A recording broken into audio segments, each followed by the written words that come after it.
मेरे प्यारे देशवासियों, जब भी अब कोरोना की बात आती है तो एक बात स्वाभाविक है, हर किसी के मन में सवाल है, कोरोना की वैक्सीन कब तैयार होगी? ये सवाल हर एक के मन में है, पूरी दुनिया में है। मैं आज देशवासियों को कहना चाहूंगा, देश के हमारे वैज्ञानिकों की प्रतिभा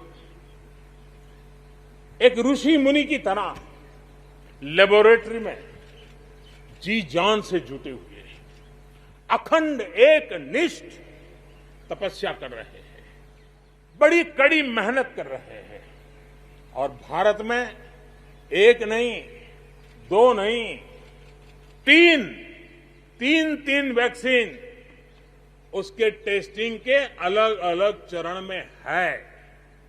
वैज्ञानिकों से जब हरी झंडी मिल जाएगी, बड़े पैमाने पर प्रोडक्शन होगा और उसकी तैयारियां भी पूरी तरह रेडी हैं और तेजी से प्रोडक्शन के साथ वैक्सीन हर भारतीय तक कम से कम समय में कैसे पहुंचे, उसका खाका भी तैयार है, उसका रूपरेखा भी। भारत में परिवर्तन के इस कालखंड में रिफॉर्म्स के परिणामों को दुनिया देख रही है। एक के बाद एक दूसरे से जुड़े हुए हम जो रिफॉर्म्स कर रहे हैं, उसको दुनिया बहुत बारीकी से देख रही है और उसी का कारण है, बीते वर्ष भारत में एफडीआई में अब तक के सारे रिकॉर्ड तोड़ दिए। फॉरेन डायरेक्ट इन्वेस्टमेंट अब तक के सारे रिकॉर्ड तोड़ दिए।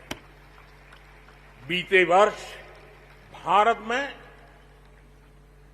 एफडीआई में 18% की वृद्धि हुई है, बढ़ोतरी हुई है और इसलिए कोरोना काल में भी दुनिया की बड़ी बड़ी कंपनियां भारत की ओर रुख ले रही हैं। ये विश्वास ऐसे ही पैदा नहीं हुआ है, ऐसे ही दुनिया मोहित नहीं हुई है। इसके लिए भारत ने अपनी नीतियों पर, भारत ने अपने लोकतंत्र पर, भारत ने अपनी अर्थव्यवस्था की बुनियाद की मजबूती पर जो काम किए हैं, उसने ये विश्वास जगाया है। दुनिया भर के अनेक बिजनेस भारत को सप्लाई चेन के केंद्र के रूप में आज देख रहे हैं। अब हमें मेक इन इंडिया के साथ साथ मेक फॉर वर्ल्ड, ये मंत्र को लेकर के भी हमें आगे बढ़ना है।